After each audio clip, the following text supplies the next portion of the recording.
कंस की दो पत्नियां थी, एक थी अस्थि और एक है कांति। हमारी भी दो पत्नियां, एक जो हमारे पास है और दूसरा जो प्राप्त करना है, अस्थि और कांति। लेकिन देखो, गुरु आश्रम में प्राप्त, गुरु से दीक्षित हो जाओगे, सत्संग समझ करोगे, तब आपकी विवेक की उत्पत्ति होगी, तब आपको ज्ञात होगा कि मेरे पास क्या है, मुझे क्या प्राप्त करना है। लेकिन यदि किसी दुष्ट कंस जैसे के साथ विवाह करोगे तो फिर गलत चीज ही तुमको प्राप्त करना होगा और गलत की दृष्टि जाएगी। यही कल दृष्टि है। दो पत्नियां थी, जरासंध की बेटी थी, 17 बार इसमें आक्रमण करी भगवान पर, लेकिन भगवान पराजित करके भेज गए।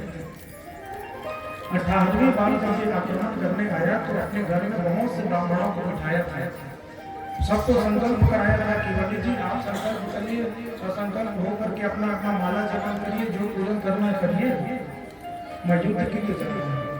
यदि विजयी होगा कि आ तो गया तो तुमको बहुत से धन प्रदान कर दूंगा, लेकिन यदि मैं अब के बल पर आगे बढ़ गया तो तुम में से कोई भी पंडित नहीं बचेगा, सब मारे जाओगे मेरे हाथों से। अब तो सारे ब्राह्मण माला धारण किए और माला धारण करके भगवान से माला जपना छोड़ करके यही प्रार्थना करने लगे, हे प्रभु इस बार आप पराजित हो जाओ। तो ब्राह्मणों की रक्षा करने के लिए भगवान पराजित होने। देखो, युद्ध होता तो एक विजय एक पराजय होता। भगवान कहते हैं मैं पराजित होना तो नहीं चाहता, मैं पराजित नहीं होगा, लेकिन मैं एक उपाय जरूर करूंगा। अब की बार काल यवन को साथ में लेकर के 18वीं बार जब ये आए द्वारकाधीश युद्ध हुआ, और युद्ध होने के बाद भगवान ने निर्णय किया कि अब युद्ध को छोड़ करके मैं भागूंगा। दाऊद समझाने लगे कि लोग तुझे रणछोड़ कहेंगे, लाला तो क्या कर रहा है, तो कभी माथा चोरी करता है, कभी रणछोड़ करता है। तो कहा कि ब्राह्मणों की रक्षा करना मेरा सौभाग्य है, मेरे लिए ब्राह्मण बहुत पूज्य है, इसलिए मैं रणछोड़ भी स्वीकार करता हूँ। और भगवान रण को छोड़ करके सीधे चले गए द्वारिका। जब भगवान भागने लगे ना तो ये काल यवन के पीछे पीछे दौड़ाने लगे। भगवान सीधे गुफा पर गए, गुफा पर मुचकुंद शयन कर रहा था। ये मुचकुंद वही था जो संग्राम में देवताओं का खूब सहयोग प्रदान किया। वरदान जब मारने को कहा, जिसने यही कहा था कि मुझे विश्वास करना है, मुझे सुनने दो। तो भगवान ने कहा कि जाओ वहां सो जाओ और जो भी तुमको उठाएगा उसके नेत्र की ज्योति से आपके हमारे नेत्र की ज्योति से गुजर जाएगा। भगवान उसी गुफा में गए, गुफा के पीछे जाकर पृथ्वी पे एक आदमी बन गया और मुचकुंद को ही भगवान समझ करके उठाया और उठा करके नेत्र की ज्योति से काल यवन ज्योति से भस्म हो गया। सभी द्वारिकापुरी चले गए, जितने भी विश्वकर्मा को आदेश दे दिया समुद्र के नीचे पुरी का निर्माण किया जाए, सारे मथुरावासी द्वारिका गए। नेत्र खोल करके सभी ने देखा कि मथुरा से सभी द्वारिका आ गए। द्वारम कायम की सबने दरवाजा खोला तो नाम पड़ गया द्वारिका। बोलो द्वारिका पुरी धाम की जय। सारे मथुरावासी द्वारिकावासी बन गए।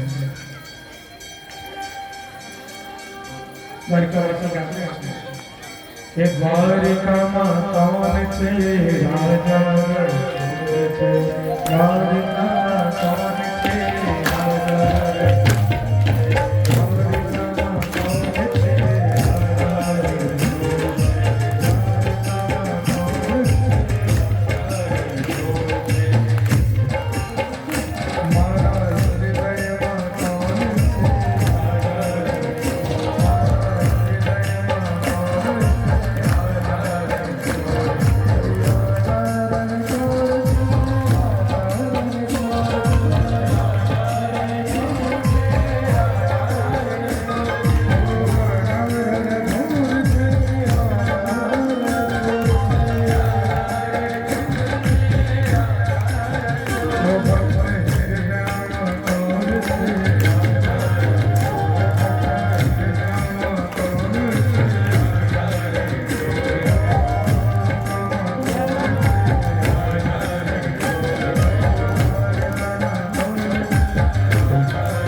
आगे कभी कहाँ कराते हैं सुखदेव भगवान कहते हैं कि राजा भीष्म को विदर्भाद्रिपतिर्महान्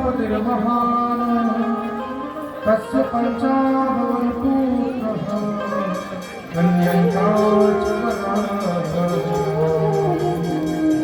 भीष्मक नाम के कुंदनपुर में एक राजा थे। इनके अनेक पुत्र थे, रुक्मी, रुक्मस, रुक्मबाहु, रुक्मकेश, रुक्ममाली, और इनकी एक बेटी थी और बेटी का नाम था रुक्मणी। देखो भैया, आप लोग थोड़ा ध्यान देना, श्रीमद् भागवत में रुक्मणी नहीं है, रुक्मिणी है। आज में गलती होती है, रुक्मणी, रुक्मणी नहीं है। तो ये जो रुक्मणी देवी है, ये इनका जन्म गर्भ से नहीं हुआ है। सरोवर में स्नान करते करते महाराज भीष्म ने सरोवर की ओर दृष्टि करी तो एक कमल पुष्प पर ये छोटी सी लाली खेल रही थी। भीष्म जी गए और जाकर उस लाली को, क्योंकि लक्ष्मी का जन्म नहीं होता, लक्ष्मी का पाठक होता है।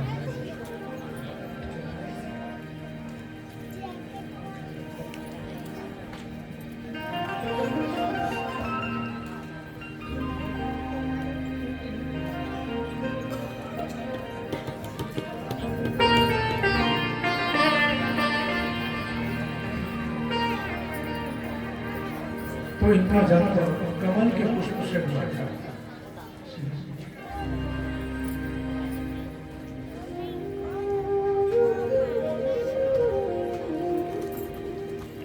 शिशुपाल, दंतवक्र, विदुरथ इत्यादि जितने भी थे, इन्होंने यह सैन्य संगठन बनाया था और सैन्य संगठन बना करके सभी मिलकर के दिग्विजय करना चाहते थे।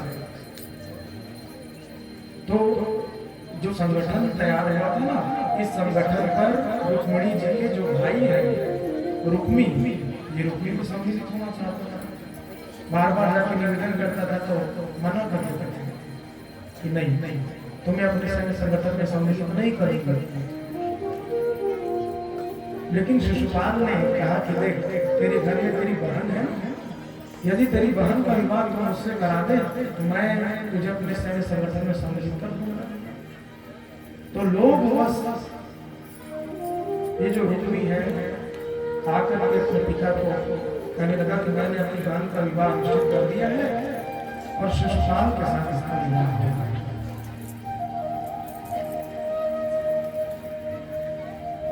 भीष्म जी को इच्छा थी कि ये लक्ष्मी स्वरूपणी है, मुझे प्राप्त हुई है, तो इनका विवाह मैं द्वारकाधीश से कराऊं।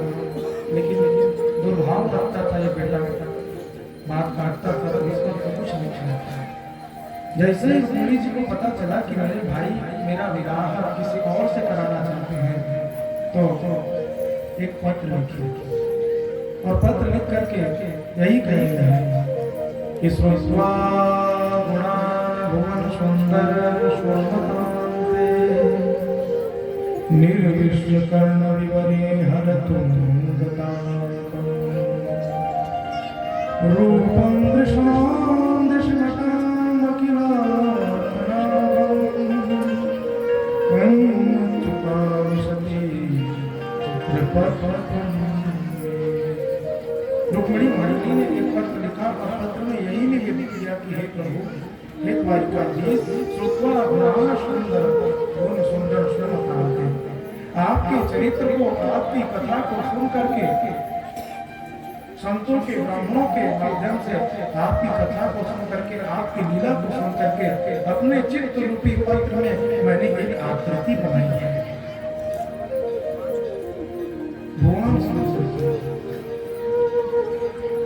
और हे प्रभु, उसी आकृति से मुझे प्रेम है और ये डाली में खिली हुई जो फूल है, ये गिर करके कहीं नाली में गिर जाए, इससे पहले इस पुष्प को आप अपने चरणों में आश्रय प्रदान करिए। आप मुझे लेने आए और एक ब्राह्मण को दे दिया पत्र को लेकर के उसी को द्वारकाधीश के पास गए और द्वारकाधीश के पास जाकर के करने लगे कि प्रभु, आज भीष्म जी की बेटी जो बड़ी है आपके लिए पत्र भेजी है, तो भाई के हंस के कहा पंडित जी आप पढ़िए ना। तो पंडित जी ने कहा नहीं कोई दुख की बातें होंगी, इसको आप ही देखिए। तो कहा कि मेरे और ब्राह्मणों के बीच में कोई बातें नहीं होती है, आप ही पढ़ो। और पंडित जी पढ़ते पुनः सुनाए। अब कई लोग कहते हैं कि श्रुत्वा गुणान भुवर सुंदर सुनतांते, अर्थात भगवान ने और रुक्मिणी मैया ने लव मैरिज किया, ठीक लव मैरिज किया है। लेकिन ये बात देखो, श्रुत्वा गुणान सुंदर दृष्टवा नहीं। रुक्मिणी जी ने कभी द्वारिकाधीश को देखा नहीं है, केवल उनके विषय में सुना है। यदि किसी के विषय में सुनकर के प्रेम हो जाता है तो ठीक है, आप भी लव मैरिज कर लेना, लेकिन ध्यान रखना केवल सोचकर देख कर नहीं। रुक्मिणी महारानी ने देखा और देख करके एक पत्र लिखा है और उसका स्वरूप का हृदय में दर्शन किया है, तब उनको जाकर के प्रेम हुआ है। पंडित जी ने पूरा चर्चा करी। पत्र में ये भी लिखा था कि अंतःपुराते बंधु, यदि आप ये भी सोच रहे होंगे कि विवाह में समय अनेक सैनिक होंगे, बहुत भीड़ होगी, तो बता दिया कि मैं गौरी पूजन के लिए मंदिर जाती हूँ, वहाँ आप आकर के मेरा हरण करके ले जाते हो।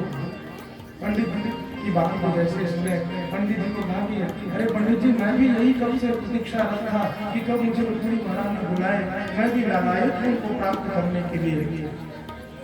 और रुक्मिणी महाराज ने सीधा गिरजा पूजन को जा रही है और भगवान की इधर जैसे रथ में आरोह में पंडित जी को बिठाया और बिठा कर चलने लगे। दाऊ दादा ने पूछा कहाँ जा रहे हो दादा? तो कहा हम शादी करने जा रहे। दाऊ दादा ने कहा अरे शादी इतनी जल्दी कैसे होती है? तो कहा आप पीछे पीछे आ जाओ, आपको बता देंगे, अभी बताने का समय नहीं, अभी विलम्ब हो रहा है। कन्हैया माँ के दाऊ दादा समझ के कुछ तो गड़बड़ है, पूरी सेनाओं को लेकर के दाऊ दादा पीछे पीछे आने लगे। अब यहाँ जैसे ये पहुंचे, भीष्म जी सगाई की सामग्री को लेकर के अपने घर की ओर जा रहे थे। अब द्वारिकाधीश सुंदर श्रृंगार किए हैं, श्रृंगार करके भीष्म जी ने देखा द्वारिकाधीश को, मन में कुछ कल्पना थी कि ये मेरे बेटी के वर होते, तो जाकर के एक लिफाफा लिया और लिफाफा लेकर के चरणों में रख करके प्रणाम कि द्वारिकाधीश हम आपको प्रणाम करते हैं। और बाकी जितने लोग जो सबको ऐसा ही लगा कि यही दूल्हा है, तभी तो ये भीष्म जाकर के उसको भेंट कर रहा है। तो जितनी सगाई की सामग्री थी चढ़नी थी शिशुपाल को, लेकिन चढ़ गया गोपाल को, सब गोपाल को चढ़ गए। जैसे रथ पर आरंभ होकर के मंदिर में प्रवेश किया और मंदिर पर प्रवेश करके जितनी भी सखियां थी सबने एकटक दृष्टि से द्वारिकाधीश को देखा और सबको ऐसा ही लगा कि हमारी देवी रुक्मिणी के लिए इससे सुंदर वर कोई नहीं हो सकता। जितने भी सैनिक थे सब अपने धनुष बाण लेकर के खड़े थे, कोई और कुछ लेकर के खड़ा था, लेकिन द्वारिकाधीश को देख करके सब पिघल गया, केवल देखने ही लगी। रुक्मिणी महाराज मंदिर के अंदर में है और अंदर में विराजित होकर के प्रार्थना कर रहे हैं कि हे देवी आप कृपा करें, मैं अभागिनी हूँ, क्या श्री मुझसे प्रसन्न नहीं है? क्या आप मुझसे प्रसन्न नहीं है? उसी समय एक पुष्प श्री विग्रह से गिरा, जैसे हाथ में गिरा तो रुक्मिणी महाराज प्रसन्न हो गई और प्रसन्न होकर के मुड़ करके जैसे देखिए पंडित जी अपने डंडे को हिलाते हिलाते आ रहे थे। रुक्मिणी महारानी ने पूछा क्या? तो आदेश करके काम बन गया, निश्चिंत रहूंगा। तब तो फिर से अपना हाथ जोड़ करके अब रुक्मिणी महारानी कहेगी जय जय गिरिवर राधे जय गिरिवर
जैसे द्वार पर आए, द्वारिकाधीश दौड़ते दौड़ते आए और दौड़ करके सीधे रुक्मिणी के हाथ को पकड़ा और हाथ को पकड़ करके घोष कर दिया, जिसमें भी सामर्थ्य है आ करके मुझसे युद्ध करके रुक्मिणी को ले जाए, मैं इनको लेकर के जा रहा हूँ। रथ पर बैठाए, रथ पर बिठा करके सीधे जाने लगे। थोड़े दूर जब गए तब सैनिकों को होश आया, सबने कहा ले गयो ले गयो ले गयो। अरे पूछा क्या ले गयो? तो कहा कि रुक्मिणी जी को ले गयो। तो कहा तुम लोग क्या कर रहे थे?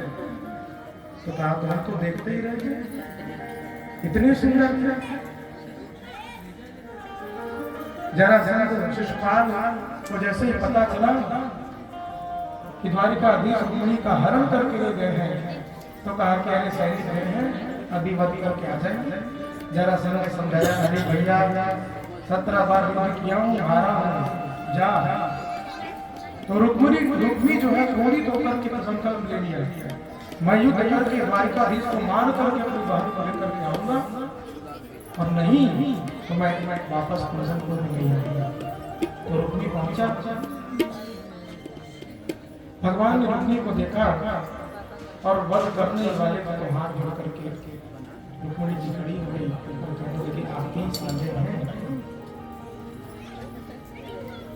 तो भगवान ने आधे अंग छोड़ दी, आधे दाढ़ी निकाल दिया, आधा बाल अलग कर दिया और वही उनको छोड़ दिया। लोक में वही निवास करने लगा जहाँ युद्ध हुआ गया। अब घर आए, घर आकर के द्वार पर लगाए, मैया कहाँ हो? देखी मैया बाहर आई और बाहर आकर के कहने लगी क्या हुआ लगा? तो पीछे से हाथ खींच कर बताई, ये देख तेरी पहली बहू है। मैंने कहा कि पहली बहू मतलब अभी और भी हो सकता है। कहा कि अच्छा तो किसी को भी उठा करके ले आ और किसी को भी मैं अपनी बहू बना लूं। अरे वैदिक रीति से जब तक विवाह नहीं करूंगी तब तक मैं अपना बहू स्वीकार नहीं करूंगी। जब मैया ने ऐसा कहा तो रुक्मिणी महारानी रोने लगी। द्वारिकाधीश ने पूछा देवी क्यों रुदन कर रही हो?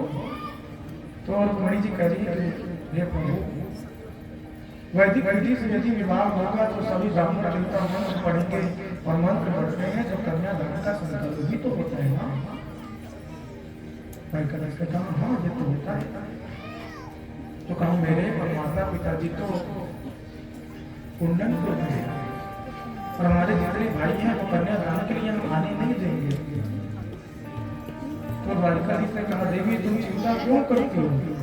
जहाँ भी भागवत की कथा होगी, जितने भी आयोजक होंगे, जितने भी यजमान होंगे, जितने भी उपस्थित रहेंगे, वो सब हमारे माता पिता बन जाएंगे और वही कन्यादान करेंगे। तुम चिंता क्यों करते हो? जहाँ जहाँ भी भागवत कथा होती है कन्यादान करके आयोजक परिवार, यजमान परिवार उत्सव मनाती है। हम सब भी यही उत्सव मनाएंगे। अभी हमारे झांकी भी है और दर्शन भी करेंगे, कैसे जयमाला होगी आप सब दर्शन करिएगा। बैठे बैठे अब रुक्मिणी महारानी को तैयार हुई थी, सभी गोपियां आई और गोपियों को यही कह रही है कि सखी अब मेरा से कि मोहे अपनी दुल्हन बना दे।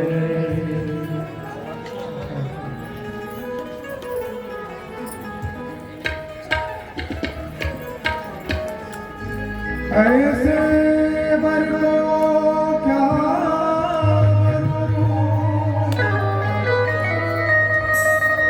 जो जन्म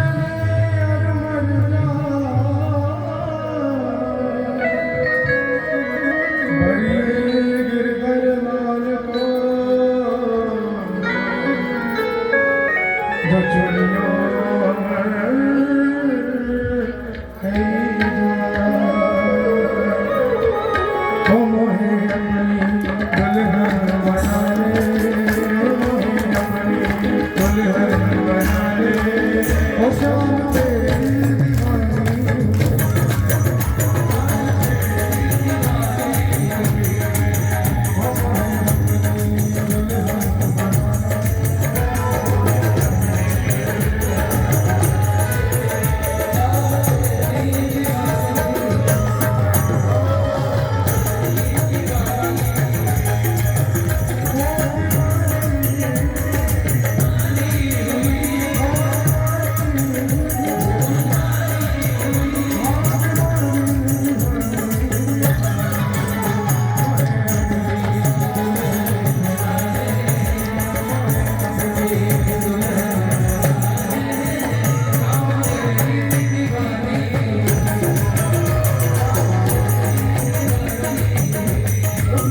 जयमाला का हम लोग दर्शन कर रहे हैं। फिर